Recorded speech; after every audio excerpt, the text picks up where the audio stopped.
Hey, everybody. Welcome to Breaking Chains, from Surviving to Thriving. This is Doris, and I am with a special friend of mine this episode. Her name is Kristin. She is a comedian, and we're going to get started. So, Kristin, say hi. Hello. What's up? Hey. It's good to see you. Good to spend time with you. I started tearing up the other day talking about you. So, my first question is going to be, do you feel like a victim of your life? Oh man, not anymore. Not anymore. I'm in recovery now. So I would say I used to, very much so. Boy, I don't know how long of an answer you want. As long as you want. Okay. I very much used to. So I'll give you some background. I'm gay and my dad's a preacher. And when I came out of the closet when I was younger, my church got upset by that, the members of the church, and so they got together and they decided they asked me not to come back, and so that was really upsetting for me. So like the church camp that I'd gone to my whole life, and I was a church camp counselor at that time because I was in high school, and so not getting to go back to the church, which was my whole identity, because my whole family was involved in this church, and all my friends were church people. Okay. And now I was asked not to come back, so I had an identity crisis around then. Right. Okay. And so I think that's about when I started drinking. So about that's when I absolutely felt like a victim of my life. Okay. Was right then. Like, how on earth could this have happened to me? My life is the worst. If there is a God, okay, God hates me. I carried that around for a long time. Right. Since I've been in recovery, I don't feel that way anymore.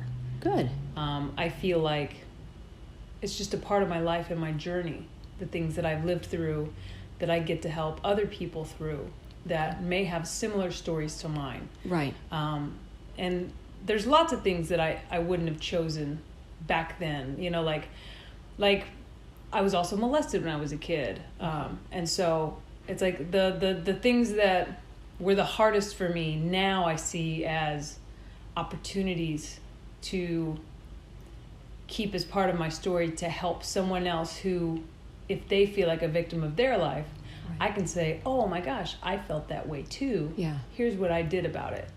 Okay. So today I absolutely don't. I feel like I'm living life on life's terms. Life on life terms. Yeah. Yes. Yeah. Well, you hit on something that one of the reasons I asked you to be a guest on the podcast was so people don't feel like they're alone, because your story is different than mine and my story is different than somebody else's. And I think you're going to be able to touch someone that probably does feel like they're alone and they have no one to turn to. But I'm going to ask a few more questions and then I'll just let you go. Run rampant. Sure. And you know what? That's what always kept me, what kept me going, is like hearing someone honestly talk about their experiences. Usually is what keeps me, coming back around to recovery. You know, it's like, because I've heard, a lot of people share their woes and, life sucks and everything. Right. But in recovery, you have people that are really honestly, talking about how life was hard and even the really terrible things they did, but then what they did to get through it, know. And I've heard people share fears that I have that they actually lived through and they got through, and I'm like, oh my gosh, that's my biggest fear. Like death of a spouse is my biggest one. Yeah. And I heard a lady once share in a meeting once that she woke up and her husband was dead next to her. And she just shared about what she did. That was a dream, or that actually happened? That happened to her. Oh, goodness. That was her. It was her day, and she shared about what she did. Yeah. And so I was like, okay, I don't know what I would do, but I think I'd call that lady. Right. That'd be my step one. Call that lady. And now it's like no matter what happens in my life, I have a list of people that okay, if this has happened, I would call that lady. If this happened, I'd call that guy, because I've heard a little bit of their stories, and at least they would tell me what they did so I could formulate a plan and not just freak out and die, piss my pants and have a bad day, That would be a bad day. Yeah. Okay.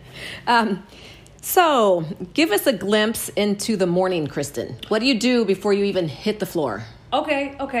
I like mornings. I usually wake up. You're a night person. You're working all night, but you like mornings. Yeah. Well, here's the thing. I'm not that night of a person. Okay. I'm not that night of a person. It's I do work in comedy clubs, used to my nights would go super late. Now my night ends as soon as the show ends, and I'm done. Saying goodnight to people. I go right back to the hotel. I watch a little news, and I go to sleep. Okay. I say my prayers and whatever, and I'm out like a light. Okay. So I don't need a lot of wind down time. On a non-show night, I like to go to bed by 9:30 or 10. So I like early to bed, early to rise because I feel good. So my typical day, like a regular day, I wake up around 7. Okay. I usually wake up with some kind of like if I didn't have my program, my brain would wake up in a state of, what do I have to do today? How many things are there?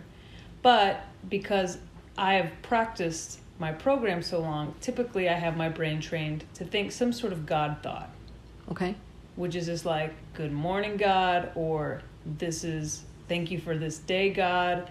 Something with God in it, even though we can talk about God a lot because I'm still confused by this concept. Okay. But I practice whatever. I'm willing to do the praying. Kind of the contrary action thing? Exactly. Because my brain, without any program, wants to wake up and completely control my entire day, tomorrow, next week, a few months from now, and a couple of years down the road, and try to figure out why that's not working. Why in 10 years did not work out for me while I'm still laying in bed? But if I have a thought of, this is a day for me to be grateful for this day, then I'm like, oh, now I kind of want to get up. And then I want to see what... I know I'm going to meditate and pray in a minute. So it's like, that's what gets me out of bed in the morning, is the thought of, if I can keep my head in that space, that I can make it to, what's my next indicated step. Right, okay. So those things, that keeps me on a normal day, and I would say probably 90% of my days now start this way. I wake up, like I throw on my secondary pair of pajamas. I start when I sleep in. Secondary pair of pajamas. Yeah. I sleep in something, then I put on something slightly warmer to make a cup of tea, and then I put on my regular day clothes later on in the day. Okay. But like these are just like to lounge. So we know Kristin changes like 3 times a day. Oh my God, you have no idea. There's so many outfits. Nothing to do with program, but I like a lot of looks. And so I come downstairs, I make a cup of tea, and then I have about 10 minutes worth of meditation and prayer every day. And it doesn't take that long. Sometimes it's 8 minutes, but I meditate for about 5 minutes, and then I run through the 3rd step prayer, the 7th step prayer, and the 11th step prayer. Okay. And then if I need to add 2, I put in a little extra. Okay. And that's it. And then typically I'm in a really, really whatever mood, which means, whatever's about to come at me, I'm ready for. Okay. That's my morning. Oh, and then I go to a meeting on a regular day. How many meetings do you go to a week when you're able to, when you're not working? When I'm home, I hit 5 a week. Okay. And when I'm on the road, I hit the ones when I'm in town, and then if I'm on a cruise ship, I try to hit one every day that I'm on a cruise ship. If I'm in a strange city, I hit at least one every city I go to. Okay. So I hit a lot of meetings. Cool.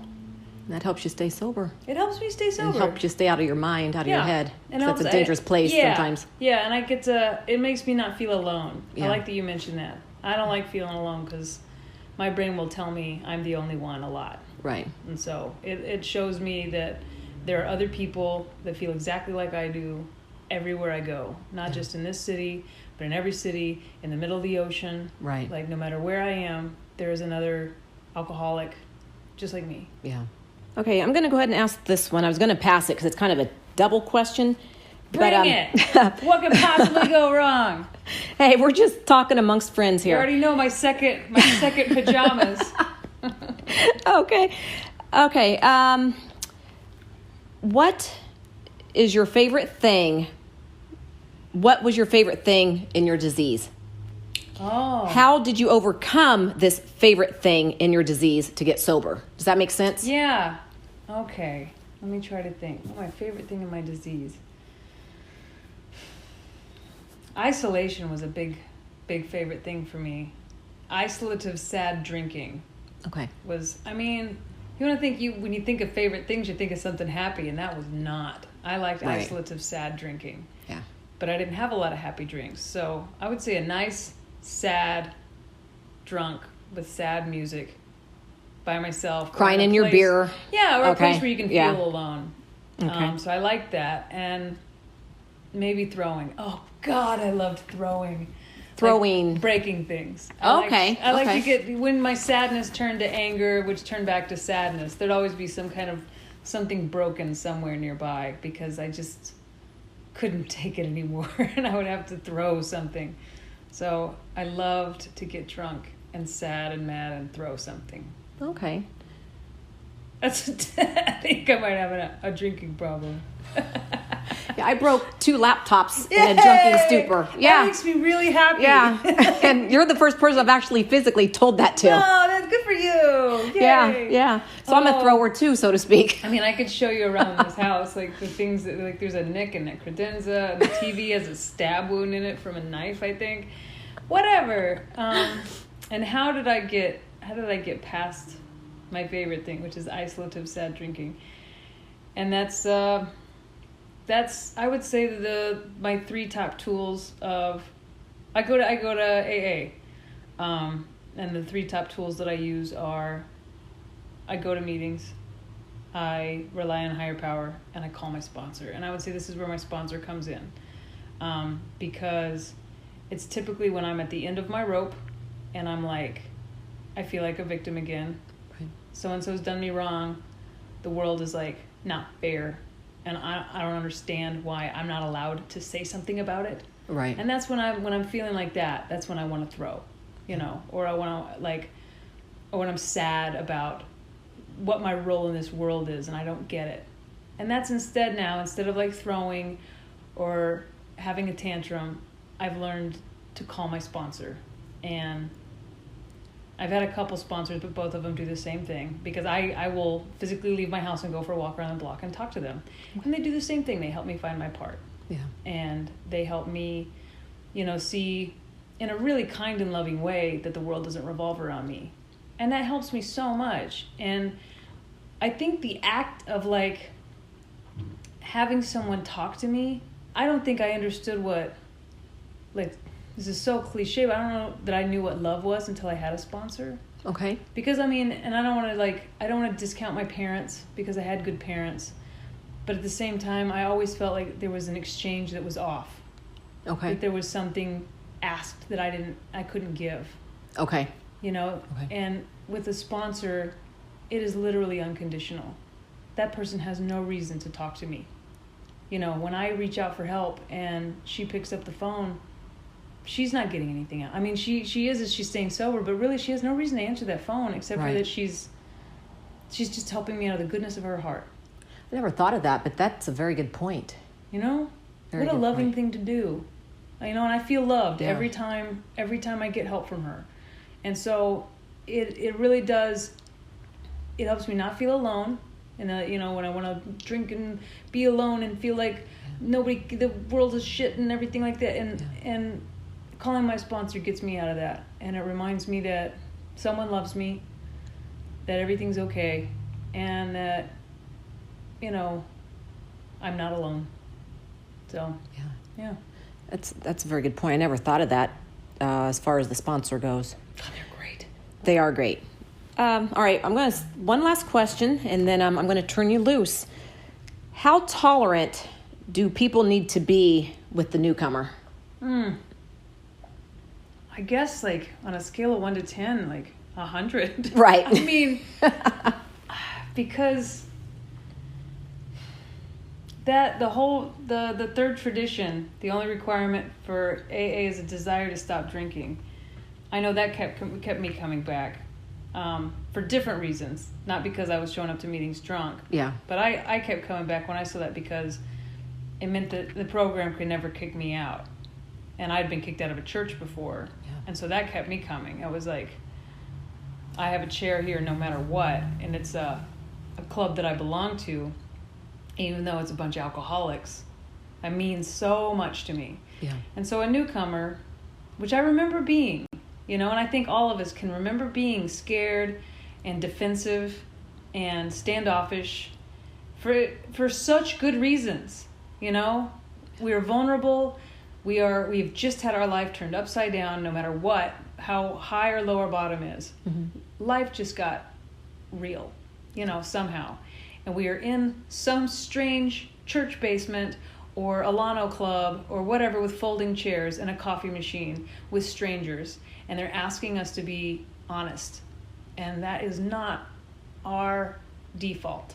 Right. Our default is deny, yeah. push down, you know. And so I'd say, you know, kid gloves every newcomer, even drunk and defensive and weird and strange personalities, and the ones that go on rants about politics or whatever. Yeah. You know, outside issues. The ones that make the meeting a circus. It doesn't matter, because when it boils down to it, the meeting is not there just for me. Right. I am there for the meeting as much as the meeting is there for me. Kind of like right. the sponsor-sponsee relationship. It's all a circle.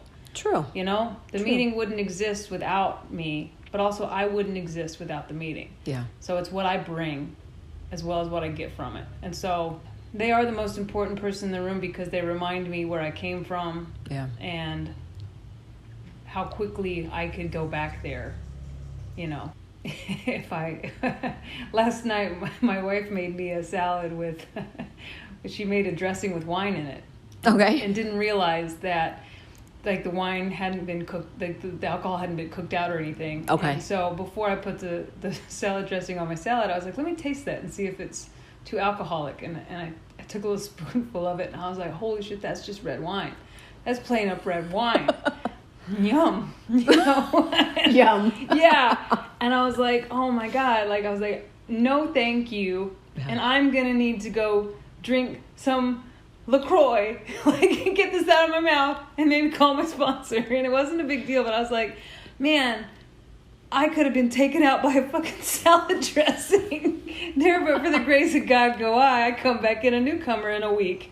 You know, because of salad dressing. Yeah. After I've thrown everything in my house and cried over a record, you know, and done everything I love to do. You know? That's good.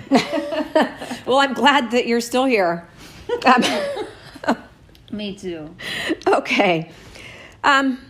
So for right now, I just want you to talk. Just tell us your story. You can start from the womb or you can start from a week ago. Okay. Just let people know what you want us to know, and how deep you want to get into it is up to you. Okay.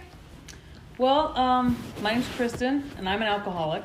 Hi, Kristin. Hi, Doris. And I came into Alcoholics Anonymous one day, and it wasn't my bottom that brought me in.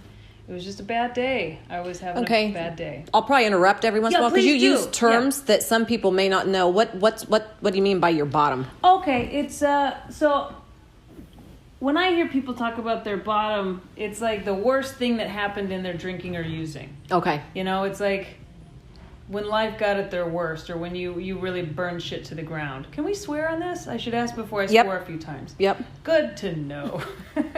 We're all adults here. Good to know. I always figured. So this wasn't my bottom. It's just a bad day. I'd had worse scenarios than this. This was just, I woke up one morning, and this was August 31st, 2016. I woke up like 6 a.m. I knew I had drank the day before, but I couldn't remember a lot. I had a blackout, which was pretty common for me. And I went downstairs to this living room, and it looked like we'd been robbed.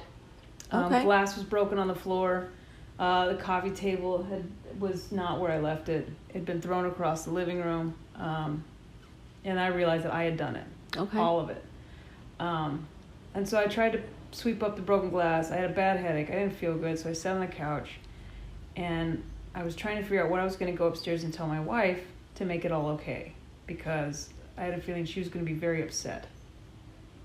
Because I couldn't remember what I had said, but I knew we had been fighting. Okay. And we'd done this before, but probably, I don't think to this extent. This was pretty bad. And so I was going to say, you know, I have a problem. I need to take some time off. You know, obviously I've got some emotional issues to deal with. Maybe you should see a therapist. And then I was going to say, this won't happen again. And then I just started bawling. Because just this practice conversation in my head made me realize I cannot say that to her. Because I cannot say that out loud. I can't say it to myself. Okay. This will totally happen again. And it hit me that day that I didn't know why I kept blacking out, why I kept throwing things, I had no control over my drinking, and I didn't know what to do. And so I sat on the couch, and I was crying into my hands, and I think I said help out loud to nothing, which now I know is like a sign that I have something watching over me. Okay. Because I got this idea in my head to go Google AA. And so I did. I went upstairs and I Googled AA. And I found a meeting late enough in the afternoon to where I could talk myself out of it. I found one in a nice part of town. I wanted to go to Palos Verdes because I didn't want to hear about poor people losing children. I wanted to hear about a rich person missing a boat payment. I actually found an old people meeting. I didn't know 1:00 in the afternoon in Rolling Hills was the old people meeting. But anyway, I didn't know that at the time. And anyway, my wife got up. We talked. I told her I was going to go to AA, and she didn't want me to. She said, "I don't think you have a drinking problem. I think you need to see a therapist." I said, "I think a therapist would tell me I have a drinking problem." But anyway, she left for work, and I decided to go to the meeting. So I'll go back from there. Okay. Because that day I thought about a lot of things. I mentioned that I grew up in the church. I was molested when I was a little kid. I always felt different. I think because of that. But also maybe because I was gay.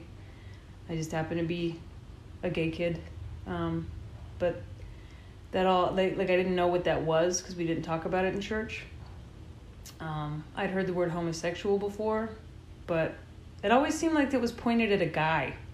And in the 80s, it always seemed to have something to do with AIDS. So I really didn't know that girls could be gay. Yeah. And I didn't know what that meant. And so when I went to high school and I met my first lesbian, which I didn't know what that word meant. Okay. I was really sheltered. Yeah. And worse than me, and I thought I know. I was really sheltered. And so I met a lesbian. It was still my best friend to this day. And I was like, what do you mean she's a lesbian? And someone explained it. I was like, oh my God, that's awesome. That explains so much. Life makes sense. And so I was like thrilled. I was like, okay, well that figures that out. Like, I like girls. That's great. And I didn't know that there was going to be this huge backlash from my church. I really didn't know that I was going to get in trouble. Okay. And so I kind of just walked into a hornet's nest it was not a party when I came out. Who did you tell first? Your parents, or did you just go straight to like the church elders, or no, what did you do? No. I didn't. It's weird. I told a couple people at church camp, and they indicated that this was not good, and I was like, uh-oh. So then I kind of hid it for a while, and then my parents just kind of they found out a little bit, and then I had to come out to them. Okay. And then it was like everything went bad from there. I was also 16 at the time, so I was trying to figure everything out. So I dropped out of high school.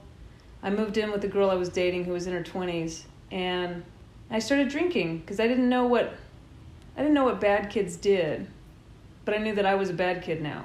Okay. And so I was trying to figure out, what do bad kids do? And so bad kids drank. And so I drank. And the first time I drank alcoholically. I didn't have 1 or 2 beers. I had like 10. The first time? Yeah. I drank until they were gone. Okay. I never really threw up, and I never really passed out. I would drink and just keep going. Okay. I would black out a lot, which, my body would keep going. My brain would just kind of shut down, and then a different brain would take over. And that brain was usually pretty articulate and a good tipper, pretty friendly most of the time. And then just kind of sad. Okay. And so that got me through my late teens. I found pot, which really replaced drinking for a long time in my late teens, early 20s. Pot was great. Started doing stand-up, and that gave me a new identity. Okay. And then I went back in the closet. I decided being out of the closet was too hard, because I wanted to I wanted to be back with my family. I wanted people to like me again. So I went back in the closet, started doing stand-up, and that I kept drinking. And then I went on the road in my 20s, and that was my whole 20s. Okay. I drank so much that all I remember about my 20s is that hotel room beds usually face a mirror, and I hated that because I always had to look at myself, and I just remember looking so old and tired all the time and dehydrated. And there was a point where I couldn't eat most of the time because I drank too much for my stomach was just awful. And so I would drink Ensure to get calories. Oh, wow. Okay.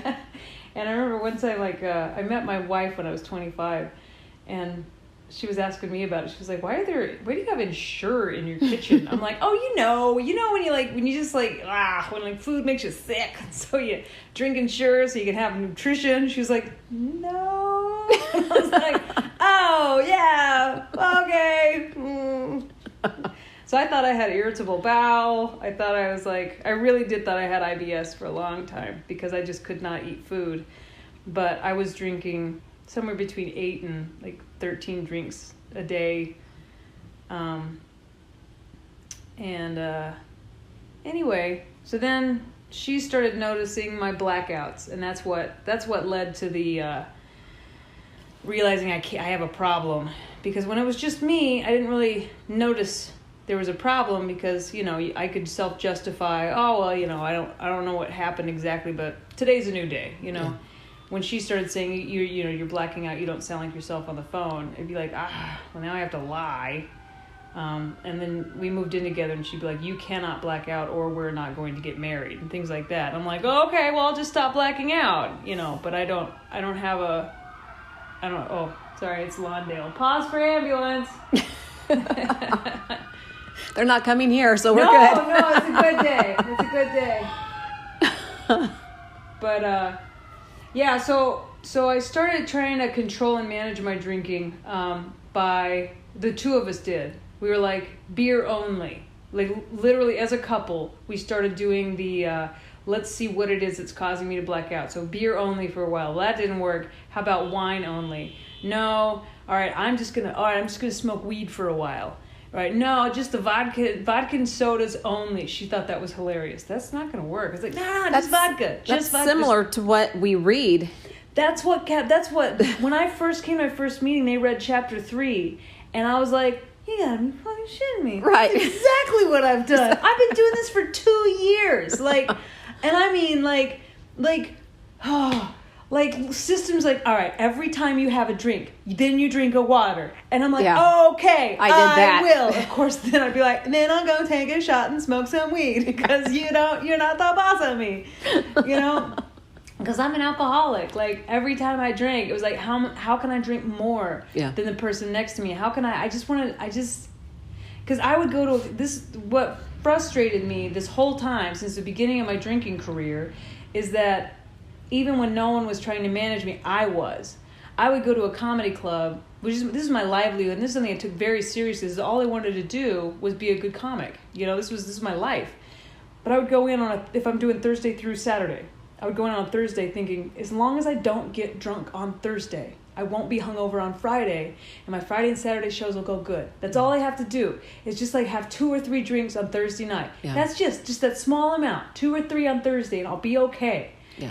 And pleading with myself, start late in the night. Just carry a drink up with you. That's all you have to do, and still be standing at the bar waiting for the first comic and blame it on them. They were on stage too long. Give me a drink. Yeah. And then have 2 drinks before I walked up stage, and that fucked up everything. Now I have 4. Now I have 5. Now I got 6 drinks. Now I'm hungover on Friday. Well, I'm already hungover. Now I got to start drinking early. And this happened every single weekend that I lose the battle with my trying to control and manage. And it's like I've got in my mind, well, now I know I've got a lot of talents that I can do things, but I can't do that. Yeah. I cannot control or manage my drinking at all. And I didn't know that until I finally walked into AA and I heard them read that chapter 3. Right. And I realized, oh my God, there's nothing wrong with me. I'm not a failure, and I'm not a fuck up, and I'm not a piece of shit. Yeah. I'm an alcoholic. And when I first said that for the first time in that meeting, it gave me so much hope, because all it meant was that I can stop trying now. You know, at 30 days sober, I was at a meeting in Minnesota, and it was a men's meeting, but not a men's meeting. It was this place in St. Paul, and I just, Googled AA, and I went to this meeting, and it was all guys, and I was like, oh shit, is this a men's stag? They're like, no, we just don't have women here. I was like, oh, okay, great. I heard this guy share, and he teared up, and I teared up, because he shared about how he used to drink with his dad, and his dad finally told him, you can stop trying to drink, and I was like, that's how I felt when I came in. Like, I haven't had to relapse. I have not had to have another drink, because it is a weight off my shoulder to not have to try to drink anymore. Yeah. Because it was so hard to fail every day. So I came in. I loved what they had to say, because they were talking to me. I heard a man share that he had gotten 5 years the day that I came in. He was taking a 5-year chip because he took every suggestion they gave him. I love that he said the word suggestion, because I could do that. I don't like to be told what to do. If you tell me what to do, I will not do it. Right. I mean, to my own detriment. But if you suggest something, I may look into that. And so I started taking suggestion. I kept going to meetings. At roughly 30 days sober, I was either going to start smoking weed or get a sponsor, because I had Googled. Okay. Yeah, I had Googled, can you smoke weed and be an AA? I wanted to know, I didn't know. If you don't know, you don't know. You don't know. And I didn't know anything about AA. I had no preconceived notions about the program, which I'm so glad I didn't, because a friend of mine, after I came in, was all like, oh, you're going to hate AA. It's super Jesus-y. I was like, oh my God, is it? I've been going for a while, and it doesn't feel Jesus-y. Right. But if I would have talked to her a week before I went in, I wouldn't have gone. Yeah. Because I don't like Jesus-y shit. Yeah. And maybe it is, but it doesn't feel Jesus-y. So I'm going to keep doing this Jesus-y cult. Jesus-y cult? Yeah. Oh. So, I don't know. So anyway, yeah, I decided, what I read on the message boards about smoking weed in the program was, you can totally smoke weed if you lie to your sponsor. And that didn't sound right. I was like, if I'm going to get a sponsor, I'm going to be really honest with them, or I'm going to smoke weed. I was like, I decided to jump in with both feet. I got a sponsor. And she was just a person physically sitting next to me. And it's all the stuff that I never thought that I would choose in a sponsor. Like, she had done meth as part of her thing, and I had an ex-girlfriend that had done meth, and I'd always said I'm never going to trust another meth head. And then she turned out to be this ex-meth user from Alabama. And then she was kind of Jesus-y, and we know how I feel about Jesus-y things. And we've been meeting together for maybe a month or so, when my dad's a preacher for a specific Christian church that I have a lot of issues with. And I was like, oh, my dad's a church for this. And he goes, oh, wow, that's the church I go to. I'm like, you gotta be kidding me. And I tried to fire her that day. I was like, I can't work with you if you remember that church. She was like, oh, that's funny. She was like, I'm not here to convert you. I'm just here to keep you sober. And the fact that she didn't really flinch at that, was like, all right, I guess maybe we can keep trying. But she understood my issues with that church more than anybody else would have. She understood, like, nobody else would have gotten specifically what that church in my religious trauma with them. And she helped me in such a kind and loving way that it had helped me, like, forgive them, forgive myself, like all kinds of stuff that I really feel like she was placed there for a specific reason. We worked the 12 steps together, and now I sponsor people. And I feel like that's more, like, with everything else, that keeps me very sober, because I travel a lot for work, and it keeps my phone ringing. Right. And I need my phone to ring, because I call my sponsor, but my sponsor she reminds me that she goes, you need to call a friend this week. And I'm like, bah.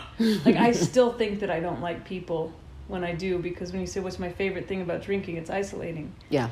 I still think that I hate people, and that I like being in a dark corner by myself being sad, when I always love it when people come over. I love it when I get to talk to people. I love it when my sponsees call. Yeah. But in my brain, the happiest place is dark, alone, sad. So I have it built into my program that I am almost incapable of being alone for too long. Okay. Because the phone will ring. Yeah. And I have scheduled calls with my sponsor. And I go to like 5 meetings a week. Yeah. I go to meetings on the road. I do my homework. I do everything that's suggested of me. And I have not had to drink or pick up a drug in 3 years.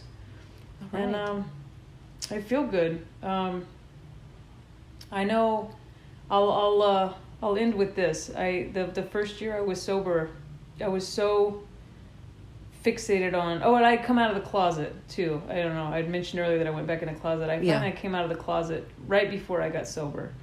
That was one of those things that just, I think the two kind of went hand in hand. But the first year I came out of the closet, that I got sober, the first year I got sober, I came in really, really upset about my career. I used to sit on my couch and drink vodka and wonder why I wasn't famous, and why am I not rich and famous? And I'm just sitting here getting shit-faced. And so the first year, I think I did the least amount of traveling and the least amount of shows I'd done in my whole career. I just focused on sobriety, Okay. and so I didn't work very hard. And my money went up, and my shows got better, and I didn't understand that, and I still don't, because this program does not make sense at all. No, it doesn't. No, because I wasn't focused on money. I wasn't focused on fame or anything like that, and things just got better. Year 2, still in my head, I was like, this is going to be the year. This is going to be the year I get rich and famous. That's the year I got sponsees. Okay. Year 2? Mm-hmm. And so I worked with others more in year 2 than I did on my career back in program. But I think I traveled a little bit more, and my money went up. And my career did get better, but it's not because I worked on my career. I was still working on my program, just because that's where life drew me.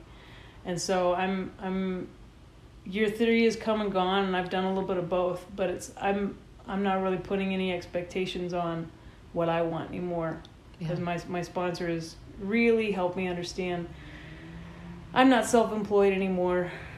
God is my employer, my higher power, or whatever it is. Right. Is in charge, because whenever I think I need something, it's not what I need. Whenever I think I need, money and fame, it's typically people that get placed in my life. Yeah. And somehow my needs are met. And so the less I try to fixate on the outcomes and expectations, the better things go. And today I'm real happy, or content, What are you most grateful for in your sobriety now? Boy, there's a lot. I'm grateful today. Yeah, just give me a gratitude list. Boy, I could give you a big one. Being able to sleep at night means a lot to me, because I had insomnia for a long time. And so I was being able to sleep at night, being able to look myself in the eye in the mirror. Boy, I can't believe I'm saying this one. I'm grateful for people. But we are grateful for you. Those people I think I hate so much. Yeah. I'm grateful to be surrounded by people that love me, and to so we'll separate that with the 1, 2, 3. Grateful for the people, and I'm grateful that I am able to receive love. Yeah. Because that was very difficult before. I think self-acceptance should definitely go on the gratitude list, to be able to let go of the stuff that, I'm not thrilled with about myself, and just go, that's just me, and it's a work in progress. Yeah. And I'm grateful that I got to clear away the wreckage of my past and walk forward with dignity. I mean, I write a gratitude list almost every day with I have 2 female sponsees, and we share one almost every day when one of us remembers to. And so it's not difficult at all to come up with 10 things to be grateful for every day. 10. That is not. My sponsor has me do 3, and I have a hard time coming up with 3 sometimes. Oh my God. I can whip out 10 any time, because I just remember where I was 3 years ago. Yeah. And I didn't have any of these things. I didn't have self-respect. I didn't have self-worth. I didn't have mornings. I mean, I was a glassy-eyed, self-hating, isolative drunk. Yeah. And just night and day where I am today. Yeah. Grateful. Well, I am very grateful. You're at the top of my gratitude list today. Ah, thanks, Therese. You're welcome, Kristin. So, I'm not going to keep you too much longer. How is your relationship with your parents now? My relationship with my parents got a lot better. We're a lot more honest now. There was a lot of people-pleasing before, and I think they didn't know I had a drinking problem, so that was a surprise to them. But I told them about it when I was about 30 days sober. I told them I started working a program, and then I talked to them about it a lot. Each step I was working on, I was really transparent about it. And then when I got to my 9th step, it meant a lot to get to make an amends to them. And even though they were the kind of parents, oh, you don't owe us an amends, I did. And it was nice to get to make it, because these things aren't always for them, And I got to say I was wrong for this and that, and it was wrong of me. And because sometimes by making that amend, it's just a reminder to ourselves that I'm not that anymore. Yeah. And to put those little bricks back in our dignity wall and walk a little taller when we leave. Yeah. And so when I see them now, I think we have more mutual respect for each other.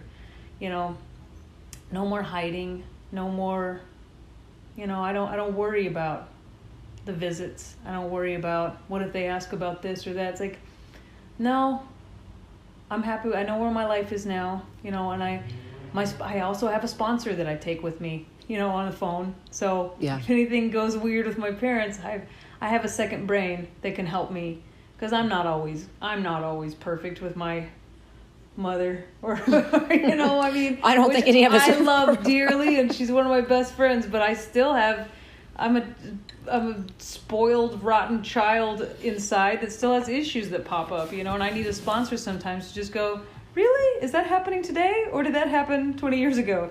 It happened 20 years ago, and she's not doing that right now. But I'm mad at her from something she did in 1994. And so it's nice to have a sponsor. My relationship with my wife it's like we're married to different people now. Okay. Yeah. So that's crazy. I've met your wife. I've only met her once briefly, but she seemed very, very sweet. Yeah. She's a lot shorter than I thought. She's super short. Because you're kind of tall. I'm super tall and she's super short. So we're, but I was always really scared of her when I was drunk. So, which she come to find out, she was also very scared of me when I was drunk. That's because I was usually throwing things at her. Yeah, knives at TVs and stuff. I'd be scared too. Well, in my defense, I wasn't technically here. Right. Very true. Somebody taking over my body, and they were angry. But it's really nice to not worry about, like when we're on a boat trip, she doesn't have to worry that I'm gonna fall off anymore. I'm like, that's nice. Like, I was probably a lot of stuff off of her mind too. I was never worried, but. Yeah. Okay. So at this point right now, what do you have in your toolbox? Oh my God, I have such a full toolbox. My toolbox is brimming. Tell us what a toolbox is. Okay. So we're not talking about mechanical stuff here. No, so a toolbox, if anybody's new or just joining recovery, a toolbox are the things that you reach for instead of a drug or a drink or a sex or a gamble or a shopping. It's the good things that you reach for to keep yourself fit. Like, I guess the ism is that hole inside us that we're always trying to fill that can never be filled with people, places, and things. So the toolbox is the thing that we use to help that hole be full. So my toolbox is filled with prayer and meditation. Okay. Those are huge for me. And meditation is not complicated, and I tried to overcomplicate it for a long time. I don't gotta light candles. I don't gotta play music. I just gotta get quiet for a few minutes. Yeah. And turn my brain off. And that is as simple as it gets. prayer. I don't know what I'm praying to. I don't know what it looks like. I don't know what it's called. I don't know what it has between its legs. But I just got to talk to something that's bigger than me and turn my will over to it. Meetings. I go to meetings because it reminds me I'm not alone. There's a lot of people, and they work the 12 steps. That's another tool in my toolbox. The 12 steps, they changed my life, saved my life. The way that I knew how to work those 12 steps is because I have a sponsor. That's another tool in my toolbox. The sponsor's great.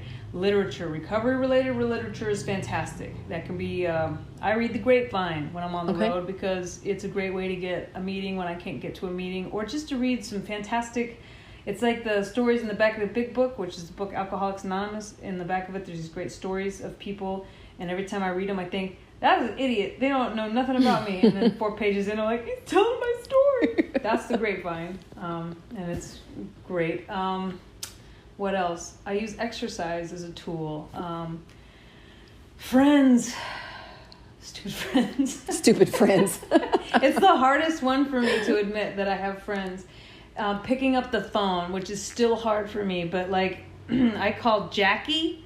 She's my easiest phone a friend. And if you ask her, it's like 3 times a quarter. But in my head, that's a lot. Yeah. You know? And it's just to talk. So call it like a phone a friend. Those are all things I do. And naps. I use naps as a tool. Okay. I think they're good. So sponsees. Oh, and sponsees. Those are my great tools. Those are fantastic tools. Can't forget about my sponsees. Working with others when in doubt. Yes. And not just sponsees, but newcomers. Anytime I see somebody that's, or hear someone share that they're struggling, or that they're new and excited even, just talking to somebody after a meeting. Because I stay after the meeting for about 10 or 15 minutes. Okay. Every morning, just to kind of, because meetings aren't that's not my social time. The meeting is just to soak in information. Yeah. But after the meeting, well, that's my time I want to get to know some people. Okay. Yeah. I need to work on that. Stick around. I need to work on that. Stick around. Get a few Sponsor laughs. suggested. Yeah. Get Just I'll this talk week, to you actually. after the meeting. I'm always talking to somebody. So say something to the newcomer and say something to the person who thinks that they're alone. Okay. Well, to the newcomer, I would say it gets better because I've been there. And I know other people that have been there, but I can only speak for myself. It gets better, and it's uncomfortable at first. And coming into a recovery program in the first place is one of the bravest things that a person can do in their entire life. Yes. Taking that step. So having feelings come back all at once is very, very uncomfortable. Yes, it is. And learning to walk through uncomfortability is a challenge. And that's why there are tools in a toolbox. And so I would say be patient and use your tools, and that it gets better, that I heard someone once say that when you're walking through a dark tunnel, in the middle of the tunnel it's the darkest, and you're always tempted to turn around because that's the last place you saw light. But if you just keep walking forward, it'll be better. That's good. I've never heard that. Well, I heard someone say that. That's why I said that's good. And I also heard someone say, you only coast downhill. So just keep trudging. It gets better. Okay. Yeah. Because you always know what's behind you, but you don't know what's ahead of you. So just keep going. Good word. Thanks. Good word. All right. So I think we're done. All right. Thank you so very much. Anytime. So very much for this interview and this time. This program changed my life. It saved my life. It is a life-changing program. I've been in jail a few times, a hospital before. I didn't even talk about that. But yeah, this program saved my life. And anything I can do to give back, any day. I know they say, let us love you until you can learn to love yourself. Yeah. And that's what we're doing. We're all a work in progress. Yeah. I love you. And I know many people who do love you so much. Stupid friend, person friend. So thank you again for the podcast interview. And anyone listening, this is the end of Kristin's interview. You can email me any questions or critiques at breaking_chains@icloud.com. And if you're looking for an editor, my editor is awesome. Just email me and I'll give you Neil's information. Great person. Have a nice night. Bye. Peace out.